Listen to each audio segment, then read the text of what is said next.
Hello everyone, कैसे हो आप सभी। उम्मीद करता हूँ आप सभी अच्छे होंगे और अपने घर पर एकदम सुरक्षित होंगे। आज की इस वीडियो में हम पढ़ने वाले हैं रीजनिंग का फर्स्ट चैप्टर कोडिंग डिकोडिंग। इससे पहली वीडियो में मैंने आपको रीजनिंग का सिलेबस बताया है कि किसी भी कंपटीशन में किस किस टाइप से आपके चैप्टर पूछे जाते हैं और कौन कौन सिलेबस आपको कवर करना है। तो हमारा पहला चैप्टर है रीजनिंग में कोडिंग डिकोडिंग, तो आज उसको बिल्कुल बेसिक से सीखने वाले हैं। तो सबसे पहले शुरुआत करते हैं अल्फ़ाबेट से। तो इसमें जो है इसका बेस यही है, अगर आपको अल्फ़ाबेट अच्छे तरीके से याद है तो ही आप इस चैप्टर को कर पाओगे। और ध्यान देना, ये जो अल्फ़ाबेट हैं इनके रैंक याद होनी चाहिए। रैंक का मतलब नंबर। जैसे मैं पूछने लगूँ आपसे कि 9 नंबर पर कौन आता है, तो आपको दिमाग में तुरंत आना चाहिए कि 9 नंबर पर आई आता है। आपसे मैं पूछने लगूँ कि एस कितने नंबर पर आता है, तो आपको एकदम जवाब देना है कि सर एस 19 नंबर पे आता है। इसी टाइप से आज हम इनके नंबर याद करने वाले हैं कि कोई भी लेटर किस नंबर पर आता है। यदि आपको ये याद हो गए ना तो समझ लीजिए रीजनिंग आधी ख़त्म। क्योंकि आधी चीज़ जो है ना, बहुत सारे चैप्टर हैं जिसमें आप नंबर रैंक डाल करके बहुत आसानी से आप चैप्टर को हल कर पाओगे। जैसे कोडिंग डिकोडिंग हो गया, क्लासिफिकेशन भी हो जाएगा, और बहुत सारे चैप्टर हैं, उनमें बहुत ही आवश्यक चीज़ होने वाली है। तो सबसे पहले हम जानेंगे कि लेटर के नंबर कैसे याद करते हैं। तो आपको पता होगा कि हमारे इंग्लिश में 26 लेटर होते हैं, ए से लेकर जेड तक 26 टोटल होते हैं, ठीक है। तो सबसे पहले देखिए इनके रैंक। रैंक का मतलब इनके नंबर। ये ए कितने पर आता है, दूसरा नंबर पर। ए आपका जैसे 1 पर आता है, और बी 2 पर आता है, सी 3 पर, ये 4 पर, ये 5 पर। तो मेन चीज़ है आपको रैंक याद होनी चाहिए। तो आपको ज़्यादातर ये ए से लेकर ई तक तो याद ही होंगे कि सर ए 1 पर आता है, बी 2 पर, सी 3 पर, डी 4 पर और ई 5 पर। लेकिन मेन मुद्दा क्या है कि अगर बीच के लेटर आपसे पूछ ले जाए, जैसे वी पूछ लिया आपसे, तो वी बताना थोड़ा मुश्किल हो जाएगा। आपसे पी पूछ ले कि कितने नंबर पर आएगा, तो आप थोड़ा टाइम लगाओगे। तो इसी टाइम टेकन को, इसी टाइम कंज्यूमन को हम सोल्व करेंगे, ठीक है। तो सबसे पहले आप जो है इनके रैंक डाल देता हूँ मैं सबके। ये 6, 7, 8, 9, 10, 11, 12, 13, 14, 15, 16, 17, 18, 19, 20, 21, 22, 23, 24, 25 एंड लास्ट 26। तो सबसे पहले देखिए एक वर्ड होता है ई जोटी करके, ई जो टी, ठीक है। ई जो टी क्या है, ये सबसे पहले ध्यान देखो। ये जो ई जो टी है ये एक ऐसा वर्ड है कि इसमें हर एक लेटर 5-5 के गैप पर है। जैसे ई कितने नंबर पर है सर, 5 नंबर पर है, तो यहाँ लिखे 5। ये जे कितने नंबर पर है, जे जो है आपका 10 नंबर पर है, यहाँ पर देखिए 10 हो जाएगा। ओ आपका 15 पर है, इसी प्रकार टी 20 पर है और वाई 25 पर है। तो ये हमें याद क्यों करना है, इसका कारण समझिए। ये सब क्या है, 5-5 के डिफरेंस पर है, इतना तो आपको पता हो गया। लेकिन ई अगर मैं पूछने लगूँ ई से, जैसे एफ पूछ लिया आपसे कितने नंबर पर है, तो यदि आपको ई पता है कि सर ई 5 पर है, तो ई के तुरंत बाद एफ आ रहा है ना, तो समझ लीजिए कि 5 के तुरंत बाद क्या आएगा, 6, यानी कि एफ किस पर हो गया, 6 पर। ऐसे ही अगर आपसे पूछ ले रहे कि एल बताइए कितने नंबर पर आएगा, तो जे के बाद कितने अक्षर बाद आ रहा है, एल, जे के एल, यानी कि 2 लेटर बाद आ रहा है एल। तो ऐसे ही 10 के बाद 2 और ऐड कर देंगे, यानी 12 नंबर पर एल आ जाएगा। इसी प्रकार ओ के आसपास की हम वैल्यू बता सकते हैं। जैसे पी पूछ लिया आपसे, पी बताइए कितने नंबर पर आएगा, तो 15 पे आपको पता है ओ है, तो इसी प्रकार ओ से अगला कौन है, पी है, तो इसी प्रकार पी कितने पर हो जाएगा, 16 पे। ऐसे ही T20, यानी कि टी जो है 20 पर आता है, इसके आसपास की वैल्यू भी आप पता लगा सकते हो। आपसे पूछ ले जाए आर बताइए कितने पर होगा, तो आप कहोगे सर आर जो है टी से 2 अक्षर पीछे है, यानी कि RST। तो इसी प्रकार 20 से 2 अक्षर, दो काउंटिंग पीछे चले जाइए, कितना आ जाएगा, 18। तो हम जो है इस लेटर की सहायता से बहुत सारे के सारे अल्फ़ाबेट की रैंक याद कर सकते हैं। तो आपको सबसे पहले तो ये याद हो जाना चाहिए, मस्ट है ये, ठीक है। ई जो टी, यानी कि इन 5 लेटर की रैंक आपको दिमाग में होनी चाहिए कि ई 5 पे है, जे 10 पे है, ओ 15 पर है, टी 20 पर है और वाई 25 पर है, ठीक। फिर उसके बाद और छोटी छोटी चीज़ देखिए। जैसे आपको पता लग गया ए से लेकर 5 तक तो आपको याद ही होंगे जनरल, ठीक है, और लास्ट के भी याद ही होते हैं कि 26 और 25, यानी वाई जेड तो सबको याद होते हैं।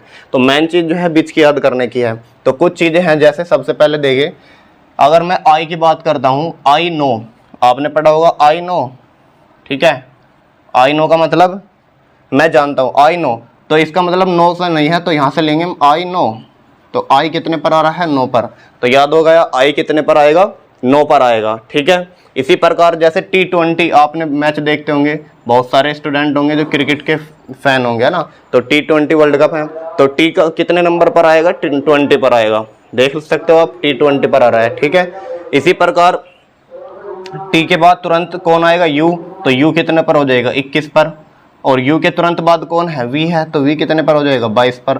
ये आसपास के मिलते जुलते हम इनसे हेल्प से कर सकते हैं। ठीक है, और इसी प्रकार से आपने बचपन में बहुत बच्चे ऐसे होंगे जो बचपन में एक दूसरे से सवाल पूछते थे कि बताइए 11 नंबर पर क्या आता है। अपनी देसी भाषा में पूछते हैं ना, 11 नंबर पर क्या आता है, तो हम बताते थे कि क्या आता है, फिर उससे पूछते थे कि 11 पर क्या आता है, तो उसका मतलब वो सवाल भी खुद कर रहा है और जवाब भी खुद दे रहा है कि तो 11 पर के ही तो आ रहा है, तो 11 पर कौन है, के है। तो ठीक है, इस प्रकार आपको ये याद हो गया 11 नंबर पर के आता है। तो 11 पर के आ गया, ये पता है, तो तुरंत बाद एल आ रहा है, इसका मतलब 12 पारा होगा। और आप जानते हैं कि 13 पर ये अक्षर जो है 2 भागों में डिवाइड हो जाते हैं, क्योंकि 26 का आधा कौन है, 13। तो 26 अक्षरों को अगर हम 2 पार्टों में डिवाइड करें तो ये कहाँ पर बट जाएंगे, एम और एन पर डिवाइड हो जाएंगे, 13 इधर और 13 इधर। तो याद रखना हमेशा 13 पर इनकी बाउंड्री होती है, तो 13 यानी एम पर इनकी बाउंड्री है, 13 पर हमेशा एम आएगा और 14 पर हमेशा एन आएगा। और भी बाकी हैं, जैसे 17 का खतरा, तो 17 का खतरा, तो यहाँ से आपसे क्यू जो है याद हो जाएगा, 17 का खतरा। और 18 है ना, 18 जैसे हम 18 बोलेंगे तो 18 में रे आ रहा है ना, तो 18, तो 18 पर कौन आएगा, रे, यानी कि आर।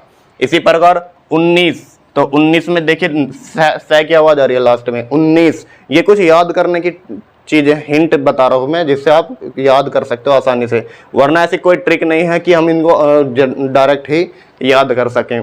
ठीक है, जैसे आपने परमाणु के क्रमांक याद कर रखे होंगे कि हमारी हिना लीना बेगम, ये सब क्या है, एक ट्रिक से बताई गई है जिससे आपको सीक्वेंस याद हो सके, एलिमेंट के परमाणु क्रमांक याद हो सके। इसी प्रकार ये अल्फाबेट के नंबर याद करने के लिए मैं कुछ वर्ड्स बता रहा हूँ आपको, इनको दिमाग में रखना है। ठीक है, तो 20 का भी बता दिया आपको।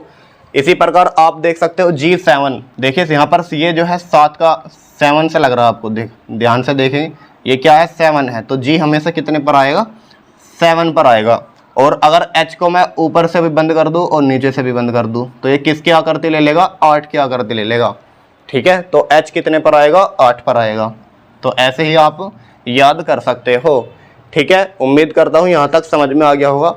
अब इसके सबसे पहले मस्ट है प्रैक्टिस। आपको जो है अपने किसी भी इंग्लिश की कॉपी ले लेनी है या इंग्लिश की किताब ले लेनी है, वहाँ पर कोई पैराग्राफ होगा इंग्लिश का, उस पर आपको नंबरिंग करनी है। नंबरिंग कैसे, जैसे मैं कुछ सेंटेंस लिख देता हूँ कि माय नेम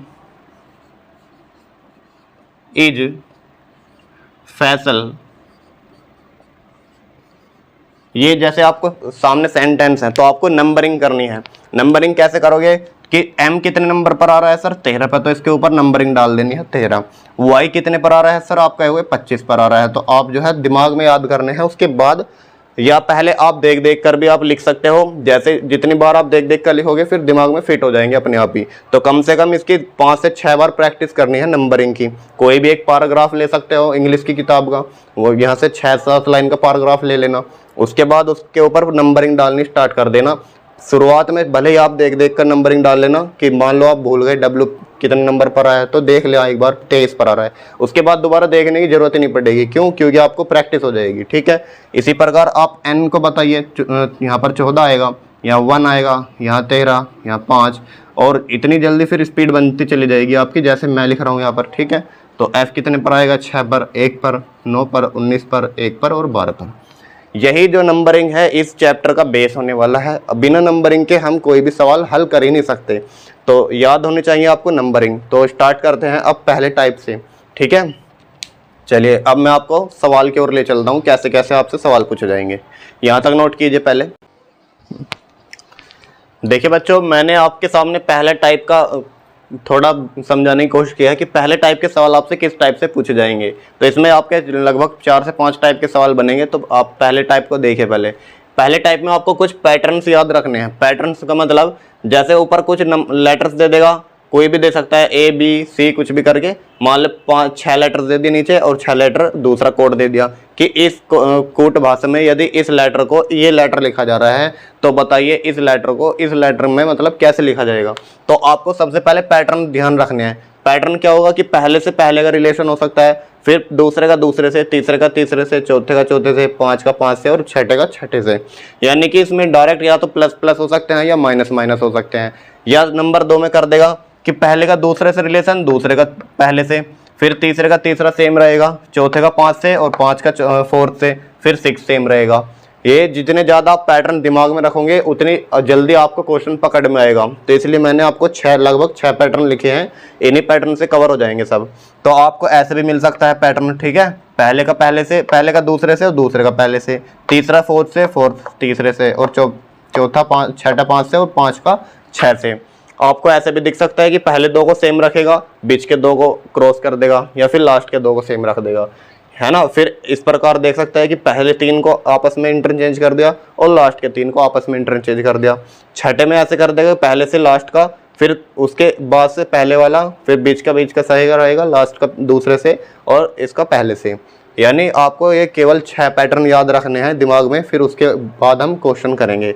इसके बाद आपको एक अपोजिट लेटर भी याद रखने हैं कि अपोजिट पूछ लेगा। मान लीजिए सी का अपोजिट कौन होगा, तो आपको मैं अपोजिट भी बताऊंगा। सबसे पहले इन पैटर्न को देखिए, फिर मैं अपोजिट लेटर बताता हूँ। देखिए स्टूडेंट्स, आपको अपोजिट लेटर भी याद होने चाहिए।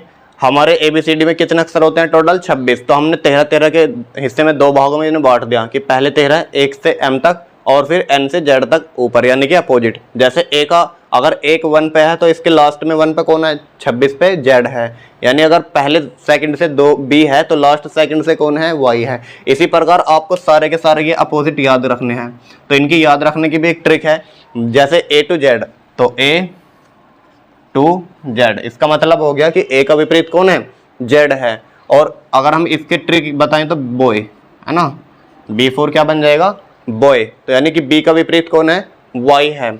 और CX का क्या बनेगा? क्रैक्स, है ना, CX का क्या बनेगा? क्रैक्स। तो C का विपरीत कौन है? X, या X का विपरीत कौन है? C।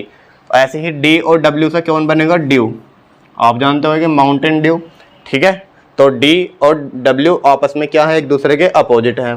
और E और V को अगर हम देखें तो इवनिंग बनेगा ये, ठीक है, इवनिंग। तो E का अपोजिट कौन हो जाएगा? V हो जाएगा। F और U को देखा अगर तो ये बन जाएगा F से फन, ठीक है। तो F का विपरीत कौन है? U है। G और T ये तो बहुत आसान है, GT रोड। तो GT रोड शेर सूरी ने बनवाया था, याद है आपको। तो GT रोड आप आराम से इसको याद रख सकते हैं।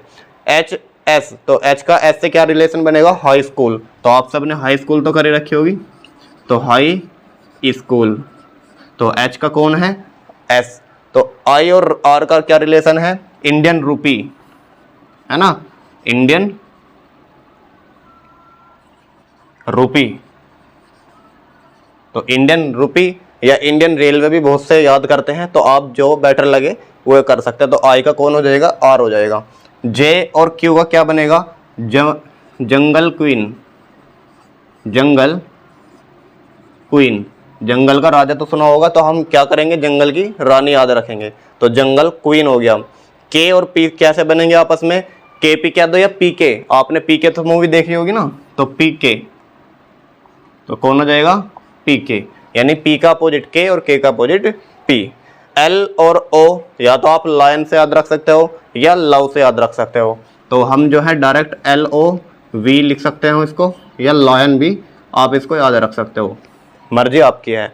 M और N, तो M से N का क्या रिलेशन बनेगा? आप या तो इसको मैन से याद रख सकते हो या मैग्नीज से याद रख सकते हो, ठीक है। तो मैन स्मॉल, और आपने एक सिंबल भी पढ़ा होगा MN का, किसमें? केमिस्ट्री में, मैग्नीज। तो MN से आप इसको भी याद रख सकते हो। तो ये कुछ ट्रिक्स हैं, इनको जरूर याद रख करना अच्छे से। उसके बाद आप एकदम से देख के बता दोगे। जहाँ भी आपको ये दिख गया ना CX, तो आप तुरंत बताओगे सर एक दूसरे के अपोजिट लिखे हुए हैं। जहाँ भी आपको ये दिख गया ना DW, तो आप तुरंत बता दोगे सर एक दूसरे के अपोजिट लिखे हुए हैं। तो इसी प्रकार अगर आपसे F का रिलेशन पूछ लेना तो यहाँ क्या आएगा? तो तुरंत बताओगे सर C का अपोजिट X दे दिया, D का अपोजिट W दे दिया, तो F का अपोजिट तुरंत आप बताओगे U आएगा, ठीक है। तो ऐसे ही क्वेश्चन आपसे पूछे जाएंगे। तो इनकी कम से कम 2-3 बार प्रैक्टिस करना, अच्छे से याद कर लेना इनको, ठीक है। एक और तरीका है, अगर मान लीजिए आप ट्रिक भूल गए, थोड़ी देर के लिए आप ट्रिक भूल जाइए। अगर आपको निकालना है किसी का भी अपोजिट निकालना हो तो उसको 27 में से घटा देना। अगर किसी का भी अपोजिट निकालना हो, ठीक है, अपोजिट बराबर दिए गए लेटर, जो भी आपको लेटर दिया है उसका अपोजिट अगर निकालना है तो उसको किस में से माइनस करना है, 27 में से माइनस कर देना। जो भी वैल्यू आएगी वही उसका अपोजिट हो जाएगा। मान लीजिए थोड़ी देर के लिए हमें W का अपोजिट निकालना है सर, तो W कितने पर है? अगर मैं W का अपोजिट निकालूं, W कितने पर है? आप कहोगे सर 23 पर W है, तो 23 को आप 27 में से घटा दीजिए तो कितना बचेगा? 4। तो 4 पर अब कौन है ये भी पता होना चाहिए। 4 पर आपको पता है D है, ठीक है। तो W का अपोजिट कौन है? D। तो यही तो मैं आपको याद करा रहा हूँ। इससे बेटर है, आप निकालने से बेटर डायरेक्ट इनको याद कर लीजिए। तो याद रखना, अगर किसी का भी आपको अपोजिट निकालना हो तो उस अपोजिट को उसका लेटर नंबर 27 में से माइनस कर देंगे तो जो वैल्यू आएगी वही उसकी अपोजिट हो जाएगी, ठीक है। यहाँ तक नोट करो। उसके बाद अब मैं आपको सवाल पर लेकर चलता हूँ। चलिए देखिए स्टूडेंट्स, आपके सामने पहला क्वेश्चन पहले ही टाइप का मैंने लिखा है कि किसी निश्चित कूट भाषा में कैमिल को ECNGN और हॉर्स को JQSUG लिखा जाता है, तो उसी कूट भाषा में व्हेल को क्या लिखा जाएगा। तो आपको ऐसे ही सवाल आएंगे कि किसी कूट भाषा में इस वर्ड को ये वर्ड लिखा जा रहा है, तो बताइए उसी कूट भाषा में इस वर्ड को क्या लिखा जाएगा। तो सबसे पहले देखिए कैमिल को क्या लिखा है इन्होंने, ECNGN। तो आपको कैमिल को ऊपर लिखना है, जिसको भी आपको निकालना हो, जो आपको दिया है उसको ऊपर लिखो। और क्या कोड दिया है इसका, यानी ये कोड है इसका। कैमिल का कोड क्या है? ये है। और हॉर्स का कोड क्या है? ये है। तो व्हेल का कोड बताना है आपको। तो कैमिल के नीचे लिखेंगे आप ECNGN, ये लिखा है। इसी प्रकार हॉर्स को क्या लिखा है? ये। तो आप इसको लिखे हॉर्स, ठीक है, और JQSUG लिखा है। तो आपसे पूछा है व्हेल को क्या लिखेंगे, तो व्हेल निकालना है, ठीक है। तो व्हेल को निकालेंगे। सबसे पहले इनका रिलेशन देखिए भाई, इनकी सबसे पहले क्या काम करना है? पहला काम है आपको नंबरिंग करना। तो इनकी नंबरिंग कीजिए। तो C का नंबर कितना आता है? 3। A का कितना आता है? 1। M कितने पर आता है? 13 पे। E कितने पर आता है? 5 पे। L कितने पर आता है? 12 पे, ठीक है। E कितने पर आएगा? आप अपनी कॉपी में आप लिखे E कितने पर आएगा? 5 पे। C कितने पे है? 3 पे। N कितने पे है? 14 पे। G कितने पे है? 7 पर। N कितने पर है? 14 पे। चलिए इसी प्रकार अब H को देखिए। H कितने पर है? 8 पर। O कितने पर है? 15 पर। R कितने पर है? 18 पे। S कितने पर है? 19 पर। E कितने पर है सर? 5 पर। J कितने नंबर पर आता है? 10 पर। Q कितने पर आता है? 17 पर। S कितने पर आता है? 19 पर। U कितने पर आता है? 21 पर। और G कितने पर आता है? 7 पर। तो आप सबसे पहले नंबरिंग कर ली। अब नंबर का नंबर से रिलेशन देखो भाई। 3 था, 3 की जगह कितना हो गया? 5। 1 था, 1 की जगह 3 हो गया। 13 की जगह 14 हो रहा है। 5 की जगह 7 हो रहा है। 12 की जगह 14 हो रहा है। तो आपको सीधा सीधा दिख रहा होगा कि 3 से 5 पे कैसे जाएंगे जब प्लस के 2 होंगे। 1 से 3 पे कैसे गए होंगे जब प्लस के 2 हुए होंगे। 13 से 14 पे आए तो प्लस के 1 हुए।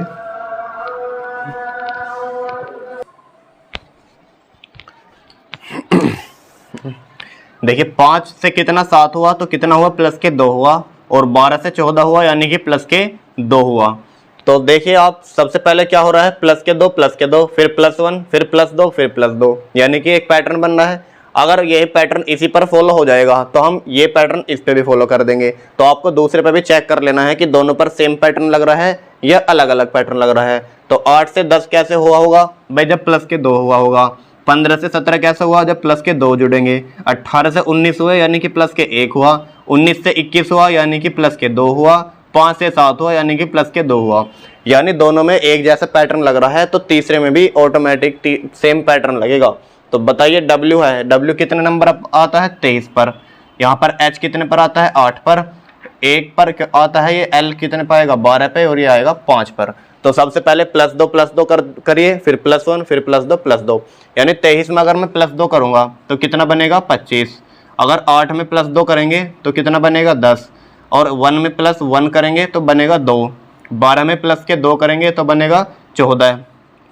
और 5 में प्लस के 2 करेंगे तो बनेगा 7। अब इनके आपको लेटर याद होने चाहिए कि 25 नंबर पर कौन आता है? 25 पर आता है सर Y। 10 पे कौन आता है सर? J आता है। 2 पे कौन आता है सर? B आता है। 14 पे कौन आता है सर, एन आता है, 7 पे कौन आता है सर, जी आता है। तो यही इसका आंसर हो जाएगा।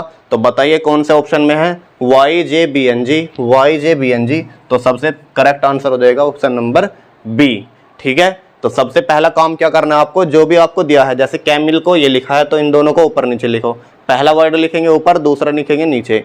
फिर हॉर्स को दिया है ये कोड, तो हॉर्स को ऊपर लिखो, इसको नीचे। जिसका निकालना है उसको अलग लिख लो।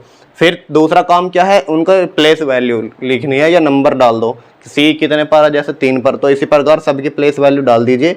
उसके बाद आप देखिए कि किन में क्या रिलेशन हो रहा है, कि 3 से 5 हुआ होगा तो कैसे हुआ होगा, प्लस के 2 हुआ होगा तो ऐसे ही आपको या तो प्लस में मिलेंगे या माइनस में मिलेंगे। तो बहुत ही आसान है सब। ठीक है, तो नेक्स्ट क्वेश्चन देखिए। अब देखिए बच्चों, नेक्स्ट क्वेश्चन दिया है आपको, किसी निश्चित कोड भाषा में इंपोर्ट को GKR QPR लिखा जाता है, तो उसी कोड भाषा में एक्सपेंड को क्या लिखा जाएगा। ये आपके सामने 4 ऑप्शन है, इनको बताना है।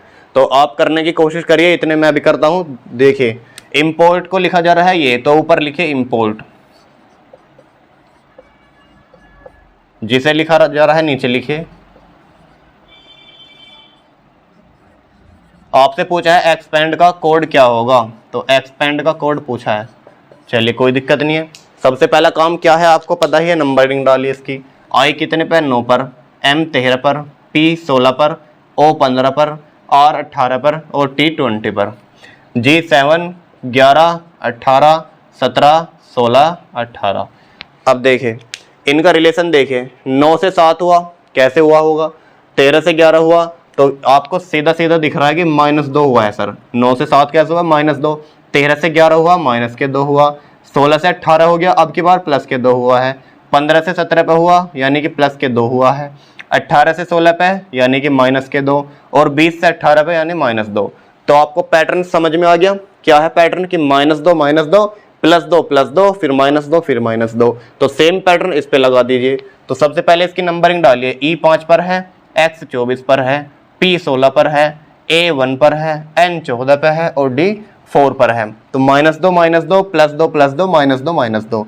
तो सबसे पहले लिखिए -2 -2 +2 +2 -2 -2। 5 में से 2 जाएंगे तो बचेगा 3, 24 में से 2 जाएंगे बचेंगे 22, 16 और 2 18, 1 और 2 3, 14 में से 2 गए 12 और 4 में से 2 गए 2। अब इनके लेटर लिखिए। 3 पर कौन आएगा, C आएगा। 22 पर कौन आएगा, V आएगा। 18 पे कौन आएगा, R आएगा। तो आपको ये याद होने चाहिए। देख रहे हो, बिना रैंक के, बिना प्लेस वैल्यू के आप क्वेश्चन को सोल्व ही नहीं कर सकते। तो 3 पे कौन आएगा, C आएगा। 12 के कौन आएगा, L आएगा। और 2 पर कौन आएगा, B आएगा। तो आपका आंसर ये होगा CVR CLB। तो CVR CLB, तो ये C है ना कि G। ठीक है, इसको करेक्ट कर लीजिए, CVR CLB। ठीक है, तो option number 4 is the correct answer. चलिए नेक्स्ट क्वेश्चन देखिए, इसको नोट कीजिए पहले। देखिए बच्चे, यहाँ पर एक मिस्टेक हो गई है। हमने एक्सपेंड की स्पेलिंग में थोड़ा सा मिस्टेक कर दी थी। यहाँ ई दिया है ना, तो ई की जगह हमने ए लिख दिया था। कोई दिक्कत नहीं है, आप यहाँ पे क्या लिख दीजिए, ई लिख दीजिए। अब ई का कोड क्या होता है आपको पता ही है। ई कितने पे आएगा, 5 पे आएगा। तो ई जब 5 पे आएगा तो 5 और 2 कितने होंगे, 7 होंगे, ना कि 3। तो यहाँ पर लिख दीजिए 7। और 7 पे कौन आएगा, 7 पे आएगा सर जी। तो हमारा ऑप्शन ठीक था पहले, तो आप इसको जी ही कर लेना। ठीक है, तो अब ठीक है, नोट कीजिए इसको। देखिए स्टूडेंट्स, तीसरा क्वेश्चन है आपके सामने। ये तीसरा क्वेश्चन है। तीसरा क्वेश्चन है, किसी निश्चित कोड भाषा में मास्टर को NBT UFS लिखा जाता है, तो उसी कोड भाषा में इनफ को क्या लिखा जाएगा। तो बहुत ही आसान है। सबसे पहले क्या करिए, मास्टर कोड को लिखिए। ठीक है, तो मास्टर का कोड क्या दिया है आपको, NBT UFS। आपसे किसका कोड पूछा है, इनफ का कोड पूछ लिया। चलिए कैसे करेंगे, M कितने पाएगा, आप कहोगे 13 पे, ये आएगा 1 पर, ये 19 पर, 20 5 18, N 14, B 2, T 20, U 21, F पर 6 और S पर हो जाएगा 19। तो देखिए 13 से 14 हो रहा है, 1 से 2 हो रहा है, 19 से 20, 20 से 21, 5 से 6, 18 से 19। तो समझ में आ गया क्या पैटर्न लग रहा है। तो पैटर्न लग रहा है +1 का, यानी कि 13 से +1, 1 से +1 और 19 +1, 20 +1, 5 +1 और 18 +1। तो जैसे पैटर्न यहाँ लगा है सेम पैटर्न यहाँ लगा दीजिए। तो ई में +1 करेंगे तो एफ आएगा। चाहो तो आप ऐसे कर लो कि ई के तुरंत बाद कौन है एफ, एन के तुरंत बाद कौन है ओ के तुरंत बाद है पी, यू के तुरंत बाद है वी, जी के तुरंत बाद एच और एच के तुरंत बाद आई। तो आंसर क्या हो गया F O P V H I, F O P V H I. तो बहुत ही आसान है।